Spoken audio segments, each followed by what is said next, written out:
Welcome into Rounding the Bases. Round the bases. Everybody knows Joe Goldberg. It's around the bases. Everybody knows Joe Goldberg. Hello, everybody. Welcome back to another episode of Rounding the Bases, presented by Community America Credit Union, invested in you. Shout out, as always, to my friends at Chief of Staff Kansas City. If you are in Kansas City, or not for that matter, and you're looking for a job, you're looking to hire someone, you're looking for a great resource with a lot of energy and a belief in culture, there's a reason why I work with them. Check them out, chiefofstaffkc.com, making connections that matter.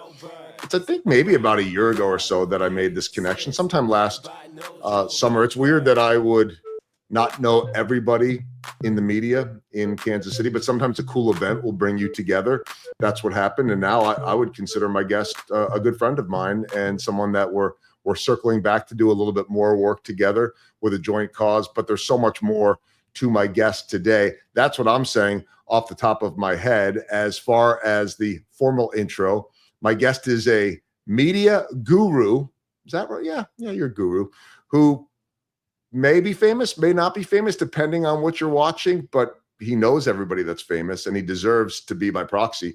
Just pick a celebrity and chances are he's interviewed them twice, earning him a notoriety that can only be matched by his razor sharp wit.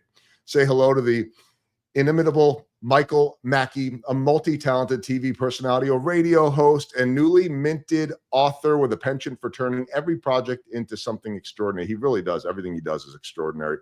For years, he has lit up the airwaves with a signature style that cuts through the noise in a way that only he can. And now it's time to settle in for a conversation that promises to be as clever, candid, and charismatic as the man and the legend himself.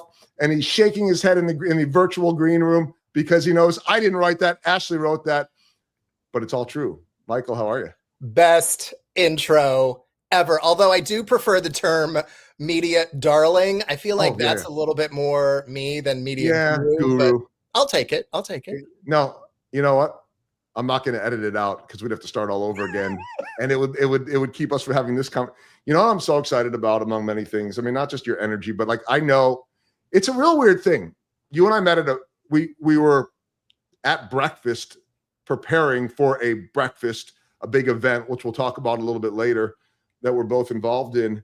And I didn't know you. And newsflash, you're not like the number one Royals and sports watcher. And so our paths just hadn't crossed. And there's part of me that wishes that it had a lot earlier, but I'm also grateful that it has, because I feel like I've known you forever. And I have no idea where this conversation is going to go. It's going to go delightfully off the rails, but we're going to do a lot of really cool things. And that's just like, we have similar styles in the sense that, like, I don't think either of us are too scripted and it just goes where it goes. But I don't know anyone that lives his personality more than you in just the most fun and energetic and exciting way. So that's just my way of saying I'm really happy to be your friend. I am right back at you. I did not pay you a dime to say any of that. It is mutual admiration society here, young man, for reals. Thank you. I'm such a fan of you and your energy and everything that you're doing. And I'm not even I'm impressed that you meet all these celebrities. I'm more impressed with the way that you interact with them and the way that you're able to tell their stories and earn that trust, which is such a gift because, look, we all live in a world of, oh my gosh, ooh. And yet I feel like you find a way to channel that excitement and that energy, being the everyday person that gets to meet all of these people, but then get all the answers too, like not forget that there's a reason why you're there. How did this whole thing start? 150,000 years ago, I worked at a TV station in Des Moines, Iowa, KCCI, Iowa's news leader.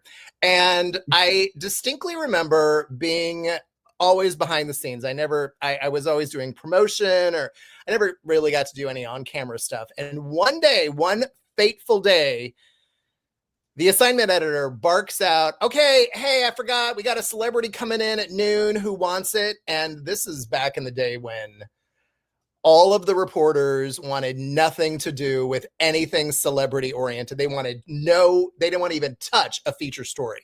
In fact, if it wasn't crime or if it bleeds, it leads, they wanted nothing to do with it. And so when the assignment editor said that, when he said, hey, who wants to do this interview? They're going to be here in like 5 minutes. It was literally like cockroaches when you turn the lights on. Reporters scrambled from their desk and ran willy-nilly. And I was like looking around, and that left me in the newsroom. And I go, well, I'll do it. And I wasn't even a reporter. And there you go. I got picked to do it by default, because, well, I was the only one.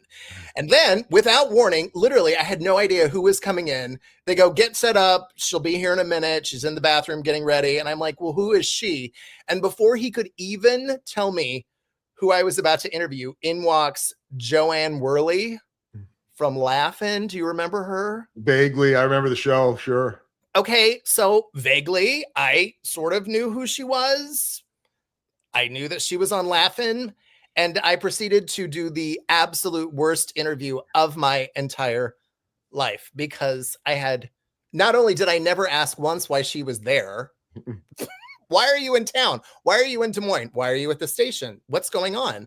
I think I knew that she had just done the voice for something in Beauty and the Beast. And so I asked about that, and I asked about a lot of nonsensical things. Joel, I asked her, I don't know why, but I asked her who her favorite teacher was in school. Note to self, that's always sort of an interview killer. So unless there's some sort of context to asking someone who their favorite teacher is, just don't lead with that. And it was so painful and awkward and teen angsty. And I look back on that, and Joanne Worley was, bless, the ultimate professional. She could not have been nicer. She couldn't have been more gracious. She finally peppered in why she was there. It was some dinner theater thing, because of course, dinner theater. Yeah. And then just by default, I started getting these weird B-list, C-list interviews that would come in randomly into this station, because this station was kind of like a powerhouse in Iowa, if you can call it that. I know that's kind of an oxymoron, but it was a legendary station. It's still a legacy station. And then the next week I got Sherman Hemsley from the Jeffersons. Yeah. And the next week after that, it was like Dennis Weaver. And so by default, again, I say that because I had no business doing these interviews. I found that I might have kind of, sort of, possibly, maybe had a knack for interviewing celebrities, but it was a rough go at first. And then I ended up at KMBC, which is, was a powerhouse ABC station at the time. My station was the number one CBS affiliate in the country. And when I got to KMBC, it was the number one ABC affiliate in the country. And I found out that they had junkets, which is where movie studios would fly reporters halfway across the country. They would fly you to New York or LA to interview the stars and then give, hopefully, a glowing positive review on their stupid movie or whatever. And they, as long as you could promote their people and their movie and get it out to the masses in the Midwest, it was gold. And it was it was the 90s, Joel. It was a different time. Yeah. That's so fun.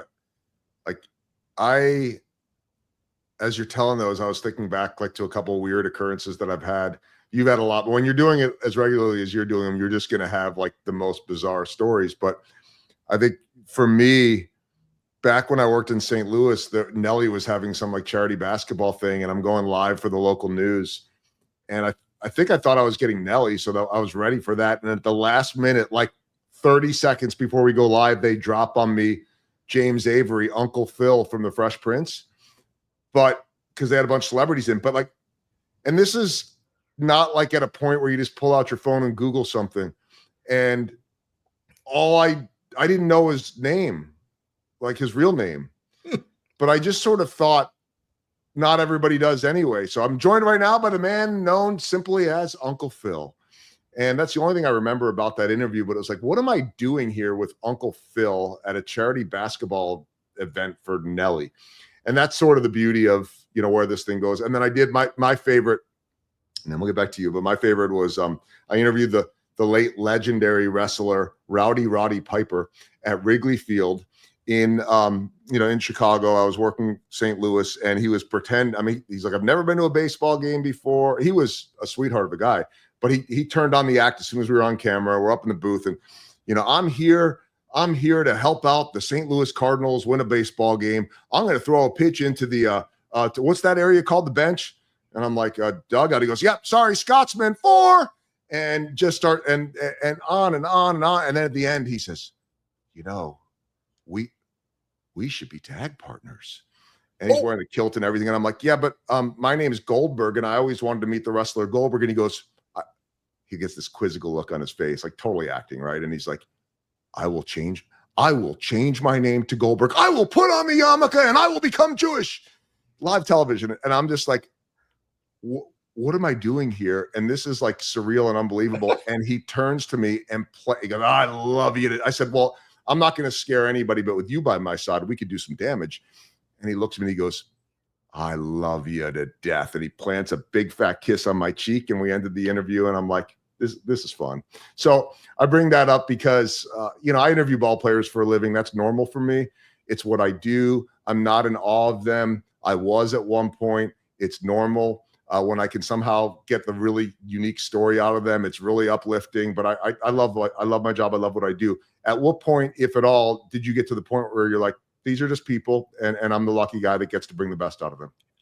I'm still in awe of celebrities. I still get giddy. I still get goosebumps. I still get butterflies before I interview anybody that's famous. I don't know why, because I always think I know this is just me, manifesting something bad, but I always think it's going to go sideways. Until the interview is actually happening and I am speaking to them like I am speaking to you, and we're probably 1 minute in, I still think they're going to be like, who's this clown? I'm out, and like take their microphone off and just walk off camera. That is what I anticipate every single time it's just this nervous energy that I have. And so always, if you notice, the first minute, I'm like, blah, blah, blah, blah, blah, blah.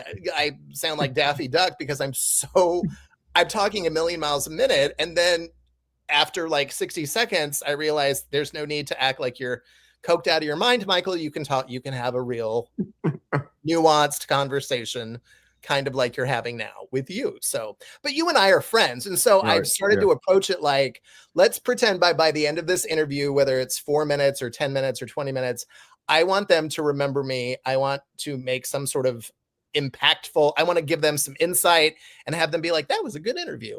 Like, he asked me questions that I've never thought about. So, well, that's the pride in what we do. Like, we're all storytellers, and the best way to tell that storyteller is to be able to uncover something. Like, it doesn't have to be 60 minutes, but it's just learning about them and listening and asking why and having some fun with it. Right. I mean, like, I have been really, really lucky, and I was ridiculously in awe for years to be able to interview all the big slick guys and Paul Rudd. But once you spend enough time with them, like, I'm not going and hanging out with them, but they now come there and say, hey, Joel, what's going on? Which initially I'm, wow, they know my name. That's cool. And then I realized that, like, once the camera goes on, they're funny as shit, but like off camera, it's like, hey, how's it going? How's the family? But like, they're still people at the end of the day, maybe living unique circumstances that most of us can't understand. And I feel like you are the one that gets to bring people a little closer to that. I just have become a super chatty Cathy. Like, I am ready for anything. You put a celebrity in front of me and I will just, I've had to wing it. I don't know how many times. Yeah. And oddly, with wrestlers, don't ask me why, we have that wrestler thing in common. Yeah. Because I've interviewed so many WWE stars over the years that you expect one star or one wrestler, and then they, at the absolute 12th hour, they give you another wrestler and who I never heard of and didn't do any prep on. So then you just have to wing it. Yeah. That's my whole life, is just being a chatty Cathy and winging it. Yeah. They're actors. So, I mean, they're going to play with it anyway. Your website, michaelmackie.com, MACKIE, just in case you aren't looking at your phone or whatever you're listening on. It says Michael Mackie, chatty, effervescent, articulate, limber. Facts. Explain. Well, when I put my website together, oh God, it was like 15 years ago. I was doing blogs before blogs were a thing. Yeah. And so I was putting together my website, and the website designer said, just I need 4 things about you. Describe yourself in 4 words. And I go, you're putting me on the spot. And those are the 4 that I came up with. And he goes, any more? And he goes, and I put in vain, because I was also vain. And he goes, nah, we're good. So at the time I was teaching yoga. I'm not as limber as I used to be. Okay, but at the time I was like, that popped into my head because I was like, I am really limber. He was like, this is so stupid, it just might work. So those are how those 4 things came about. Yeah, I didn't like the limber part was the part I wasn't doubting it. I'm just like, how does this fit? And It so now it all, well, but it does in just a completely Michael Mackie type of way. So I wish I were that limber like I was 15 years ago. Oy. well, so do we all. I wasn't that limber 15 years ago either, but maybe at one point I was. The joy of telling these stories and of not knowing where it's going, but not just that, like your travel stuff. Like I love to be able to tune in the stuff that you've done on PBS, because and this is what I believe is my job too. Like we have the chance to take people places they don't usually get to go. And I have this belief that it doesn't have to be the biggest palace in the world. It doesn't have to be the biggest superstar in the world. You just have to take people somewhere that they don't get to go and find the good or the uniqueness in it. And so like that's what I feel like I get to do. People love to be a fly on the wall. And so when you take people to some of these places where they seem like small towns that might not be on someone's destination list, it always reminds me, like, I always want to go somewhere I've never been before. There's just an appeal to that to me. Like I'm happy to jump in the car and drive 2 hours or 3 hours away to go check out this kick-ass barbecue place or this whatever it is, this little main street in the town that has this charm that I've never thought of going before. And I'm curious like how much goes into that. Because when you go to these towns and these places, it's like you have a way of bringing people there and finding the good, the charm, the whatever it is in these places that might often be overlooked. I think that there's good and there's intrigue everywhere if you look for it. How much of that is a part of what you're doing when you go to those places? I am right there with you. I don't know why we don't take this act on the road. Let's go. We don't road. Let's go. I'm in. Can I be a guest? Can I be a guest on one of them? Why would you be a guest? Why don't you be my co-host? Why don't you be my ride or die? I mean, I will. I'll be your witty banter that we have. That's it'll be good. Can't wait. I'll ride sidecar. I'll be your Robin. I'm not wearing tights. You say that now. I love people. I love talking to people. I love getting to know people. I love hearing their stories. I have learned through trial and error that the best interviews are where you shut up. I had to learn that the hard way because I would always try and interject. I just want Michael, shut up and let the other person talk, and you will get the best answers, the best stories. And so after 30 years of interviewing celebrities, I have learned, again, by trial and error, trial by fire, to shut up. And so when I go to these little teeny tiny towns, I just go, tell me a story. Give me the who, what, when, where. Why are you here? How was your day? And then they just, after they forget that the camera's behind you, they just start yapping. And then we create a dialogue and the rest is history. And I'm right there with you. I love going to places I've never been before. Yeah. And being a travel writer has, sometimes you get the weirdest, I've gotten the weirdest assignments. Like I'll have a convention and visitors bureau from like Door County, Wisconsin. Hey, do you want to come up for the weekend? Heck yeah, I do. Or Lake Charles, Louisiana, one of my favorite places on earth. I would have never gone there if they wouldn't have invited me. So I don't care if you're Poughkeepsie, Sheboygan, Butte, Montana, you invite me, I will be there. I always joke. I will literally go anywhere. I would go to the opening of an envelope. You just need to invite me. That you can use that. It's not copyrighted or trademarked or anything. I think we just found our promotional quote.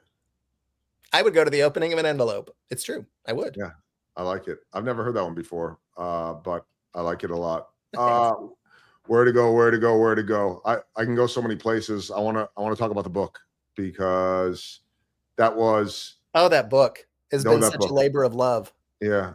That was I didn't need an excuse to get you on, but that was like we need to do this now and support the book. Tell me about the book. I started writing this book. It's called You Have 4 Minutes, My Life as an Unlikely Celebrity Interviewer. I started writing it when the world was shut down 5 years ago during the pandemic. And because I didn't have anything else to do, and I was writing so much anyway that I just was like, well, I feel like I've got this book in me and I've got all these stories and I've got the receipts. Like any celebrity who comes back to me and says, I didn't say that. Well, yeah, you did, because I've saved everything. I'm like a hoarder's buried alive situation over here. And I started writing it, and I wrote most of 2020 and most of 2021. And then I was like, this is genius. This is brilliant. This is going to get picked up immediately, if not sooner. So I started farming it out unsolicited to, like, you know, publishing houses, editors, whatever. Joel, no sooner would I hit submit or send, I would get a rejection letter. And at one point, I think I was like 0 for 30. Like, just nobody wanted. They were like, who are you? You're an untested author. No, we're not even remotely interested. And so I put it on ice. I just was like, well, this is clearly not the right time to do it. And then last year, right now, right this very second, when I got a PBS travel show, it was called Get Lost. And suddenly I was, you know, thrust back into the media spotlight, which was weird because that hadn't been the case for like 5 years, maybe like 10. And suddenly there I am on billboards, and I didn't think anything else about it. And then suddenly a few publishing houses started coming after me. And it was the strangest thing, because they'd be like, hey, so do you have your own show, or what's the story there? And I'd be like, oh my God, who doesn't? I mean, doesn't everybody have their own show? And so even though Get Lost burned brightly and flamed out within what episode, we were one and done before we got canceled. That got me a publishing deal. Because in my world, everything happens not for a reason at the time, but everything just sort of, if I hadn't gotten that show, I wouldn't have gotten the publishing book. I wouldn't have gotten the book deal. It was PBS, because I mean, you've done so much local TV here, and you've done so much travel. 4 stations, but who's counting, Joel? But who's counting? You know what we should count? The combined amount of Emmys that you and I have. We have 9 Emmys together between the two of us. I've got my 1. I've got 8. I know. 8. I got 1. I promise you that my editor, who's listening to this as we're talking after the fact, has many more as well, because I worked with her in TV forever. What did you win your Emmy for? I don't even know what you won for. I don't remember.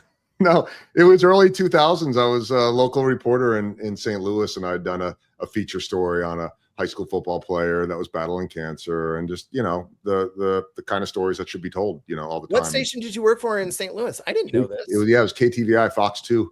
Did you know my bestie? I bet you know my bestie, Jill Farmer. Of course. Love Jill. Yeah. No, I worked 6 years there, and then 6.5 years there, 3 years at the Fox Sports Regional, and then I came here. How have we never talked about this? I had no idea. I don't know that we knew. I don't even think when we went to breakfast last year, I thought you didn't like me, so there's that. That is not true. You weren't friendly. Again, not true. I probably was just eating my French toast. I was probably like carbo loading because I was nervous energy. You were hungry. All right, let's talk more about the book. It's coming out, I believe, September 9th, if what I have seen is correct, which is good, because this episode with you will be released August 26th, which means that anyone that is listening to this right now, go to Amazon and pre-order. You have 4 minutes and check it out. I'm going to do the same thing as well. So tell me more about the book, this labor of love, and what was, you talked about sort of the challenge of getting it out there. What was the initial, like, I want to share all these experiences. What was the goal here? Well, I have interviewed, not to drop names, not to brag. No, drop names. I do drop names in the book. And it's funny because my publisher always says, all you have to say is, like I mentioned in my book, like I said in my book, as you'll find in my book. So I have, to my claim to fame is I've interviewed 11 Academy Award winners. Ooh. And I know. And when I got into the nitty gritty of the book itself, I realized, oh my gosh, I have so many stories to tell. The good, the bad, and the Chris Kattan. We'll get to him in a minute. Yeah. But I think I've heard this, and it's worth hearing again. What? I've heard you talk about this before, not to me. It's worth hearing again. But yeah. We'll get to Chris Kattan in a minute. Yeah. Good Lord. And I started putting these stories together, one after the other, after the other, after the other. And when I wrote the book, when I got the publishing deal, I literally handed them my book and I said, here you go, publish away, it's done. And they looked at me like I had lost my ever loving mind. They're like, this book is maybe 35% done at best. And here's me thinking I'm done with the book. And so then, it was pedal to the metal. Like I started writing chapters. I started going back into the Wayback Machine, pulling out all the old school interviews that I had done over the years. And literally, I tell you, when you name a celebrity, chances are I've interviewed them twice. And those stories, the good, the bad, and the otherwise, they started to take shape.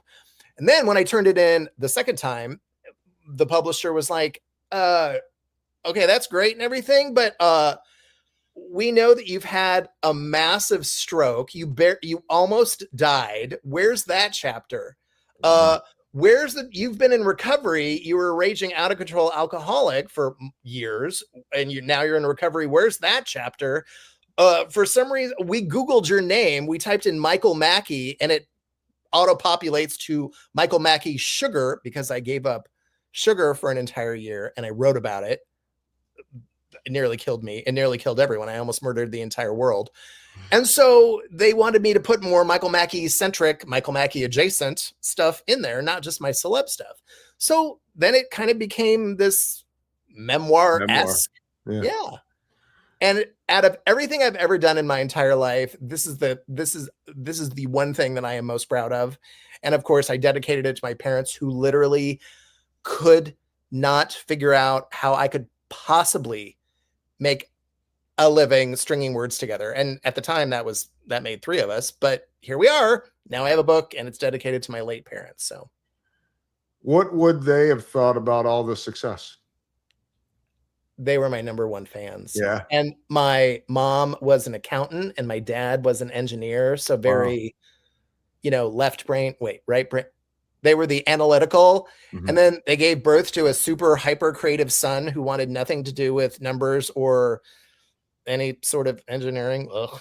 So they could never really understood where I got my love of writing, but I did, because this is a funny story. And I mentioned it in the book. On my very first day of kindergarten, I distinctly remember this. My dad said, hey, make a bowl of cereal, come in here into the pantry. And I was like, the pantry? What? He had jerry-rigged this record player. He'd actually put a record player in the kitchen pantry. We sat on the floor and he put a record on it, and it was called Word of the Day.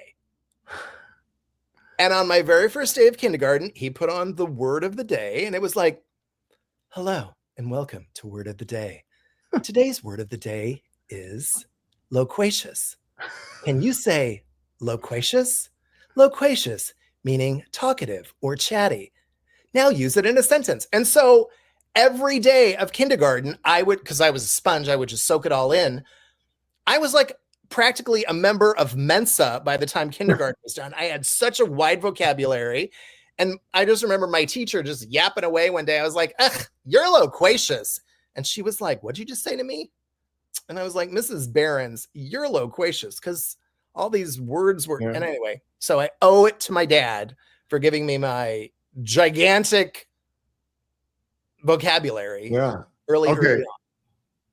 As a very hard-hitting and serious journalist, the natural follow-up is not why the word of the day. Everybody wants to, raise their kids to be smarter and fit in the world, whatever. I'm not sure if using the word loquacious as a 5-year-old or 6-year-old is it, but the follow-up question, I'll let you speak on your late father's behalf, is why the pantry? I don't know. Like, couldn't you have done it in the living room? Right? There was a little space, just enough for the record player. For whatever reason, there was a outlet in there. And He just decided that every morning we would eat our cereal sitting on the floor, listening to the word of the day. Maybe there wasn't a spot to plug in by the table in the kitchen, and your mom didn't want anything spilled on the carpet in the family room or the living room or something. I don't know. I never asked. All I know is that every day I would be like, the word of the day is riveting. The word of the day is effervescent. That's where effervescent came from. So all these words that I pepper in are usually words of the day that I learned when I was 5. Facts. I buried the lead just like you did in your book, but just the recovering alcoholic part, and all the medical stuff. I mean, you to me are like the most energetic, upbeat, love life, successful. I know it's not that easy. And I really got to know your story, and we'll get to the event after you tell a little bit. I got to know your story on stage, hearing it really in real time as the person that got to moderate a panel with you and your good friend, brother from another mother, perhaps, Scott Parks, and both of your journeys in sobriety. That in itself is a miracle, because I know that there have been many instances in your life where you shouldn't be here now, and you are, and you're crushing it. Thanks, Joel. Tell me about all that, because you know this. Amidst all the personality and the joy and the energy is someone that's an inspiration beyond your work, because of the life you're living and what you survived. So take me back to the rough years. That I'm understating that by a lot, I know. Well, first of all, you were sweet. I appreciate that. When I turned 40, I suffered a right cerebral infarction, which is a big medium-sized. Which is the word that you learned in kindergarten? The word of the day is infarction, meaning brain explosion. And it about took me out. I shouldn't be joking about that. No, it's fine. And it about took me out. And interestingly enough, I was at a hotel in St. Louis because I was going to spend the weekend with Jill Farmer. All roads lead to Jill Farmer in this story. Yeah. And I knew something was off or amiss. I thought I just woke up with the flu, and everything got so much more progressively difficult to do as the morning went on. Like making coffee took effort, and trying to take a shower. And I just was like, oh, I think I have the flu. And I was so nauseous. My head was about to explode. And I don't know why, but I sat down, I laid back down in bed, and I was like, maybe I should just try and sleep this off. And I grabbed my computer and started typing away. And I was furious because my computer wasn't working. And I was like, well, that's weird. My computer was just working like 8 hours ago. Well, it wasn't that my computer wasn't working. It's that I wasn't working. And in my head, I'm like tapping away. This is all that's happening. And like, I was like, well, that's weird. My arm's asleep. That's so strange. What, not putting two and two together. Got up, took a step. My leg was out. So I ate the floor. So you need to make this mental image of me hopping on my good leg up to the mirror. Do not ask me why. To this day, I do not know, but I looked directly in the mirror and I tried to say my ABCs. And in my head, I was saying A, B, C, D, E, F, G, H, as fast as I possibly could. All I heard out of my mouth was, And I was like, holy crap, I'm having a stroke. I called 911 at this hotel in St. Louis, and the dispatcher was very nice. She was like, sir, we are well aware that you're having a medical emergency. The ambulance is like 3 minutes away. We don't know what room you're in. You need to get to the lobby. Oh. And at this point, I am literally starting to like lose lucidity. Like the stroke is starting to hit, and I'm starting to like fade in and out of reality. And I was like, I am not going to die in this hotel room. So I hopped on my good leg because I could hear the ambulance. Like it was this whole thing was serendipity. It was God. It was God's will. Doesn't even seem real, right? Right. And the ambulance took me to the hospital, which was right around the corner from the hotel, which was, of all things, an old folks hospital. And all they ever deal with were heart attacks and strokes. And so they realized right away I was having a stroke. And they gave me what was called back 15 years ago was called a clot busting drug. It was a TPA. And they didn't even wait. They just right into my gut. And it broke the clot up. within like 0.01 seconds, I was still paralyzed on my left side and I still couldn't speak, but I was at least back in the program. And that thing, if you get this clot busting drug, which was new at the time, it's now standard operating procedure, but at the time it was new. If you get it within this golden hour, which is like a half an hour to 45 minutes, no more than an hour, it will almost always turn back the clock, turn back the symptoms. And in my case, that's exactly what happened. And so when I got bounced out of the hospital 3 days later with a weird, clean bill of health, I was like, I am not saying no to anything for the rest of my life. And that is how I have lived my life, because I realized I was saying no to so many things. And we all know that saying no gets you nowhere, that I was just going through the motions of life. And so yes became my mantra. And it has been ever since. Yes. Just say yes. Just say yes. Which is what they say, which is what they tell you in improv. Just say yes. Just yes, say and.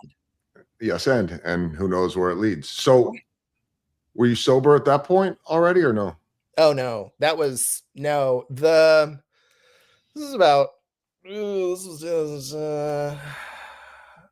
I've been sober for 10 years this year. So I think going through a brain explosion and nearly dying, I think that sort of woke me up a little bit. But then I went into a dark period where, I lost my job at the TV station. My mom passed away unexpectedly. Like, I just started drinking a lot of wine every night at home. I never drank in public. I never got sloppy drunk, but man, did I put back the wine for an entire year. And my physician, who I love to this day, had it out with me. He said, "Hey, you're overdue for a physical. You need to come in." I said, "Okay." And he goes, "Go get your blood work and I'll see you in a couple days." So I went and got my blood work done. And he called me, like I was supposed to go in on like a Friday. He calls me and he goes, "Get in here." I was like, well, that's not good. So I went in and he's holding this piece of paper and he's like shaking his head. And I could tell he was about to light into me.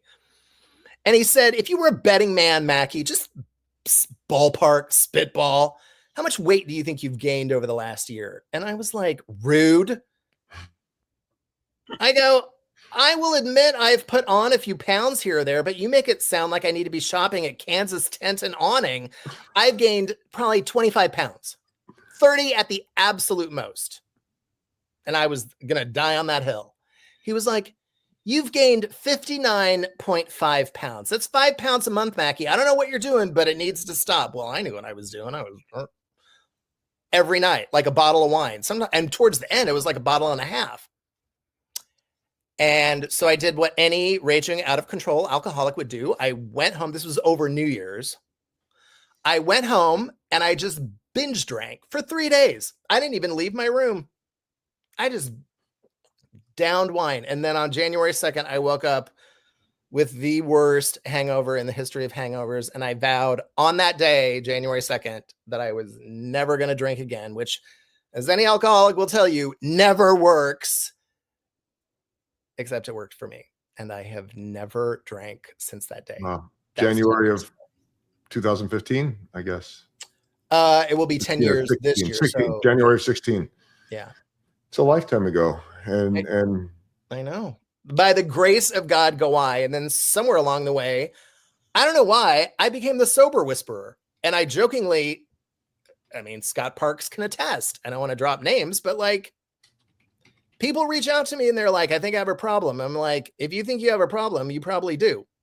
And I don't want to mince words, and so I have literally held, I don't know how many people by the hand and walked them into their first AA meeting because I needed somebody to do that for me, except I just sort of muddled through and found my own way. Well, you stumbled into it.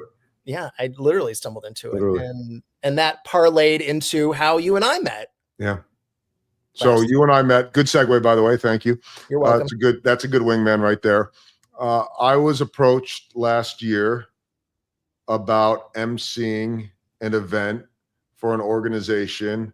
I was the Giving Grace Breakfast. The organization is In the Name of Grace, and I was asked to MC it. And it was a different MC type of role than what I would usually. And I do a lot of keynotes. but really what they called the keynotes were you and Scott Parks telling your story. And not that you guys couldn't do a keynote, but in the form of a Q&A with me moderating that. And I sat up on the stage, and as someone that never, don't get me wrong, I drank plenty over the years. I'm not drinking a whole lot anymore. And I might go on a road trip with the Royals and have 2 or 3 drinks over the course of a week versus 2 or 3 or 4 drinks, a night. And I've never felt better, but I've never walked in those shoes. Like I never got to the point where I don't think I ever needed a meeting or needed an intervention or anything like that. I know people that do. But I felt so much responsibility in not helping you guys tell the story. You're both media personalities, big personalities. You and Scott has one of the most successful radio shows, I think, in the country, certainly in Kansas City, with our friend Dana. But yet I was so moved just the way the audience was. Like a lot of times you're doing these interviews and you try to make sure you don't sit there and get too focused on the next question because you want to listen, but it's inevitable. You're thinking about, I couldn't stop listening to what you guys were saying, and the connection that the two of you had, the inspiration that you were providing for everyone in the audience there. And so it's just my way of saying, I'm so excited to be back and emceeing it again this year. You are now a board member, and I just want you to tell people a little bit about this event and this organization benefiting Oxford houses. And it's such a powerful thing. And Michael, we live in a world where there are a million really important charities and more. And you talk about saying yes to everything. You can't do all of them. This is one that I envision, want to be involved with every year if I can. And so I want your take on this event and this organization and why it matters. This was such a no-brainer for me because Oxford houses they're basically homes for people who need a safe space to get their lives back in order, to start the recovery process. And these houses are sprinkled all over actually they're sprinkled worldwide, but In the Name of Grace sort of funds the ones that are here in Missouri. Mhm. And there are quite a few of them ever since they started, 10, 12 years ago. I don't know the exact date, but I've seen all the people that these Oxford houses help.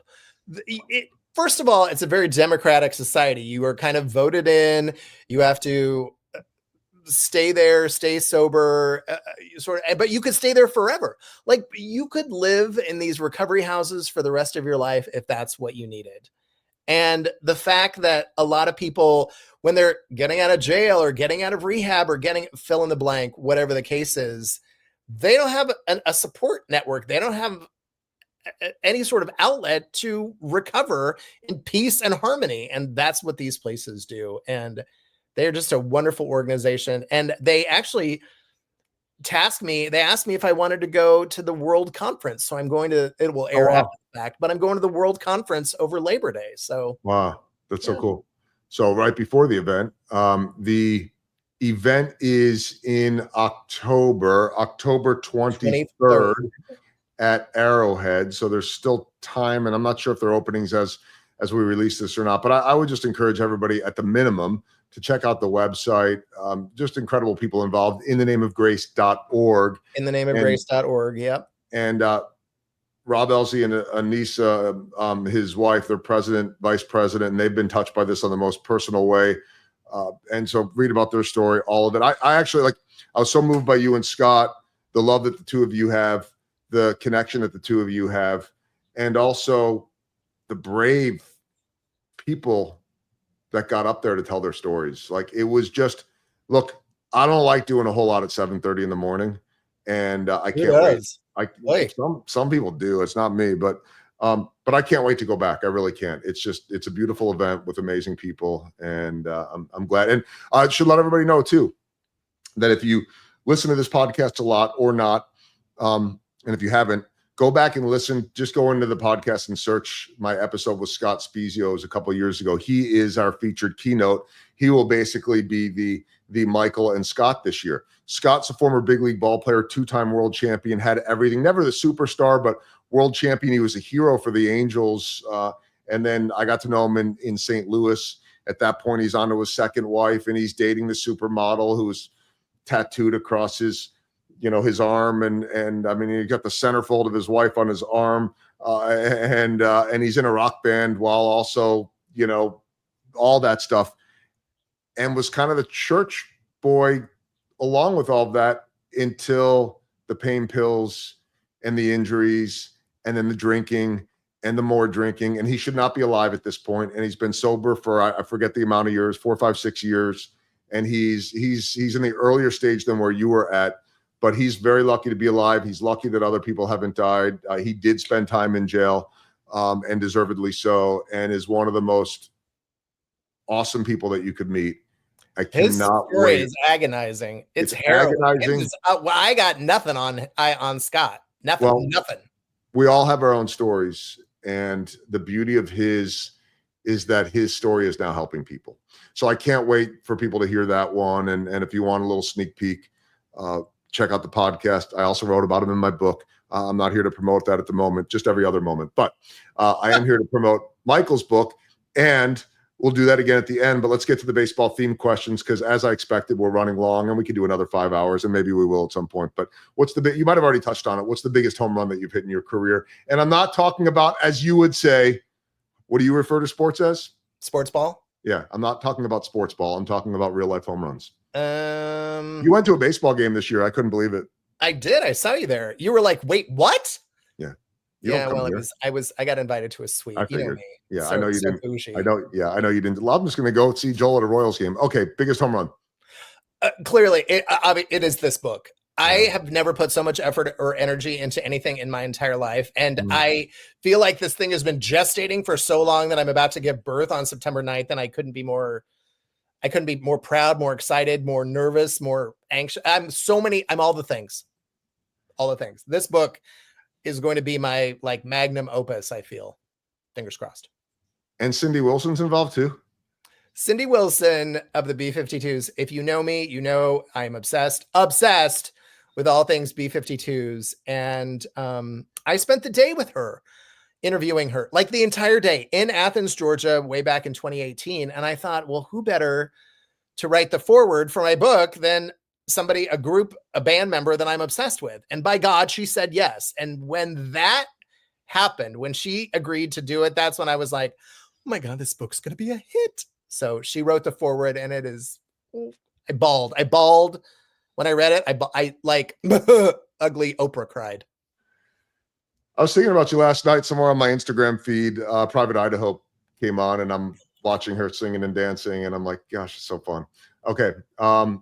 September 9th, check it out. You have 4 minutes. My life as an unlikely celebrity interviewer, and name drops. I'll just say what's on Amazon, and some of these might come up in my final 4 questions. J-Lo, Samuel L. Jackson, Cameron Diaz, John Travolta, who I did see in an elevator at the Royals team hotel a number of years ago in Texas, but shorter than I thought that he was, by the way, too. Andrew Dice Clay. The worst. On and on. He was worst.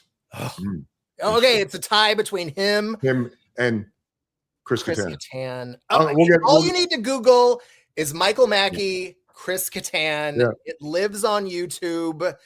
I'm not sure what he was allegedly on, but he was let's just say he was very sweaty. I'm just going to leave it at that. At least mine one year when I had the Big Slick guys here, and fans were messaging. They were so upset because Will Forte who was there with them, somebody had put him up to a bet to mean mug me the whole time that I was on camera doing this interview. So he's in the background just glaring at the camera. Once it was all done, he just started laughing. And I'm like, what a good bit. But people were genuinely upset that he was being such a jerk. So mine was actually just messing around. I love that stuff. Second baseball themed question, biggest swing and miss you've taken, and what did you learn from it?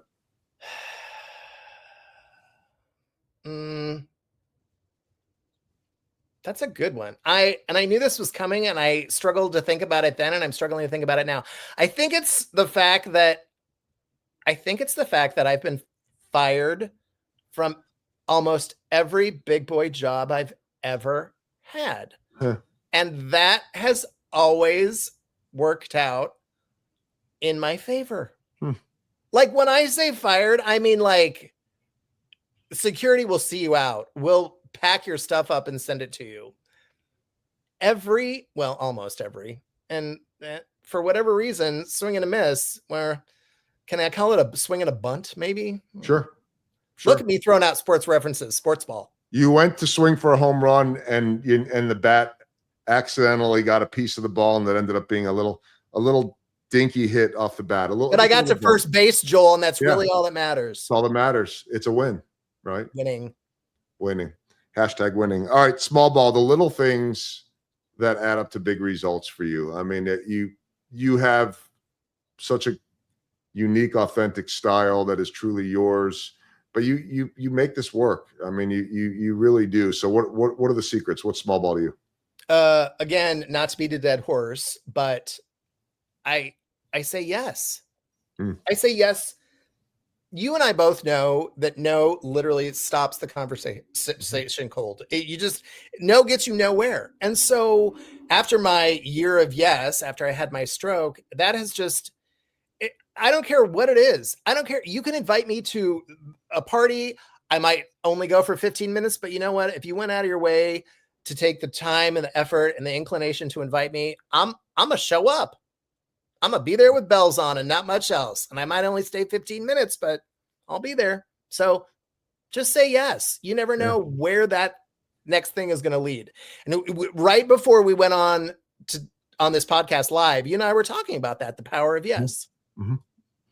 Yeah. I mean, you can't find out without trying. And something, the power of no is if you want the conversation to end, then yes. And some of them have to, but otherwise you never know where it's going. You really don't. Right. And okay, 4 final questions as we round the bases. These are ones that I could easily do like 100 of them because it's so much fun. I like the fact when we say worst interview and your mind goes to Andrew Dice Clay, but it was also Chris Kattan, but I was also reading Tommy Lee Jones wasn't so hot either.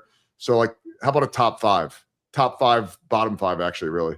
Top five. Oh, that's easy. If their name starts with Jennifer Lopez, Jennifer Aniston, Jennifer Connelly, Jennifer Garner, and I'm trying to think who else was really good. Shockingly, I love me some Bridget Everett, who was on Somebody Somewhere, which is set in Kansas, which is set in her hometown of Manhattan, Kansas. She actually has it was funny. If you haven't seen it, but there are quite a few celebs who gave me book blurbs, and Bridget Everett was one of them. So, so who does get the worst then? Who's the bottom five? Tommy Lee Jones. I think in my 4 minutes with him, I think he maybe said like 13 words. Oof. 14 if you count as 2. He just was really curmudgeon-y and awful and left me hanging. Like have you ever asked anyone a question and then he went, "This is good." And then the camera cuts back to me and I'm like leaning in. I counted it for 20 seconds. 20 seconds is an eternity, Joel, of me just leaning into the camera, waiting for him to say more. It hurts. So all men. And then just a couple garbagey comedians, obviously Andrew Dice Clay, Chris Kattan, and there were a couple no-name comedians who just were the worst. And again, all this stuff lives on YouTube forever. Yeah, everybody check out Michael Mackie, Chris Kattan for a piece of that good joy. Okay, second question as we round the bases. Actually, in our research, I also saw that Bret Michaels, you listed him as one of your favorites. Is that right? Bret Michaels, he is in a chapter called Stroke Buddies. Okay. Which sounds dirty, but Bret Michaels had a massive stroke a week before I had my stroke. And so when I got to interview him, we talked about that. And his was way more debilitating, but we also talked about how we got better and how our lives have changed. And so even though he is a rocker from way back, we lead weird parallel lives, and he has become sort of, when I finally got to meet him, we hugged it out. We hugged it out because we are he called us survivors. And it was, I love me some Bret Michaels. Because there's something to believe in. I see what you did there. Yeah, no. Also, when I said, oh my God, we're stroke buddies, I instantly regretted it. So don't ever call Bret Michaels a stroke buddy. He goes, wait, what'd you just say? And I said, poor choice of words. Bless. I don't know if that was my second question. No, I'm going to stick to that being the first. Okay, second question then is this. I was reading that you have never seen The Wizard of Oz. Why? No, I just never saw it growing up. And now it's a whole thing. Too late now. It's like, now I'm just not seeing it out of spite. But yes, do I know every single pop culture reference? Like, I'll get you my pretty and your little dog too. Yeah, I know all the references. I just have never seen it at all. And it's like, have you seen it in its entirety? No, I haven't seen it. But period. Yeah, little vignettes, clip it. I don't know. And I live in Kansas. Right. That irony was not lost on me. Sacrilege. Okay. When you gave up all that sugar and you talked about the harrowing experience of that. Now, where are you at now with that? Oh, I just went to Jasper's and ate my weight in coconut cake. So okay, good. Oops. Well, that's all right. It was a good year-long experiment. I lost all the weight. I've never felt better, but yeah, I have a sweet tooth, and unfortunately, I'm friends with Jasper, and that's problematic. So, yeah, and everything that he does, everything there is ridiculously amazing. Oh, plug. Jasper is having my book release party, and I'm like, really? You get an invite. Yeah. When is that? 9/9. September 9th? Yeah, the day that the book comes out. Oh, it is the date. I'm probably out of town with the Royals, but that's on you. Save me a piece of anything there, actually. I like everything. We are in Cleveland. That's not going to help me very much at all. Yep. All right. Well, have one for me. All right. Final question. Yes. My walk-off question, which, if I'm being completely honest, I'm looking at a list of possible topics, and I'm not really sure where to go with it. Okay, I'll go with a standby for me. Since you've interviewed everybody, who's tops on the bucket list? Dolly Parton. Oh, yeah. She is at the she is at the pinup. There is no, maybe Madonna, but I mean, the Madonna's no, it's got to go Dolly for, right. Well, which version of Madonna? I would die. Dead. I would resurrect, and then I would die again. Dolly. I love it. What's the first question you ask her when you compose yourself, which won't happen in the first question anyway? I will probably be crying. I love you so much. You were the first concert I saw. I love you. And then she'll probably slap me hard, backhand across the face, and say, "Get it together, girl," as Dolly would. And then I'll pull it together, and then it'll be awesome. And then that's literally how I envision this going in my mind. Because up until then, if it weren't Dolly, it was Lindsay Wagner, who I got to interview. Lindsay Wagner is the best chapter in the book. If you do nothing else, you must read the chapter on the Bionic Woman, full stop. And the whole "get it together, girl" thing, I don't know if that's coming out of your mouth or coming out of her mouth. It's coming out of her mouth. All right. I'm not going to say to Dolly, "Get it together, girl." That's no. Ugh. She's no. But you might say it to somebody else. She is my sacred cow. How do you make that happen, by the way? I guess you're Dolly. I don't know. I've been trying to get an interview with Dolly. I've been in the same room with Dolly like twice. I can't seem to. She's the big white whale, blonde whale, whatever. Yeah, whatever it is, it's going to happen. It's going to happen. I'm channeling it. This book is going to get me an interview with Dolly if it's the last thing I do. And then I'm going to fold like a cheap card table. I'm going to cry, and then I'm going to cry some more. And on that note, I will remind everybody of two pieces that I want to promote. The first is check out Michael's book. You can pre-order it now on Amazon. You have 4 minutes. My life as an unlikely celebrity interviewer. Maybe Dolly's listening to this. No, she's not. But if somebody knows her, let her know. And then the other piece to that is In the Name of Grace. We hope that you'll check out our event, inthenameofgrace.org. The event is October 23rd. Michael, as Joel. expected, I had no idea where this was going, but it went to pretty much all good places. I love you more than my luggage, Joel, and you know how much I love my luggage. I bet you have nice luggage. Yeah, mine's not that nice, but it's okay. Love you, buddy. Appreciate you. Good luck with the book, and can't wait to see what's next. I'll talk to you soon. It's around the bases. Everybody knows Joe Goldberg.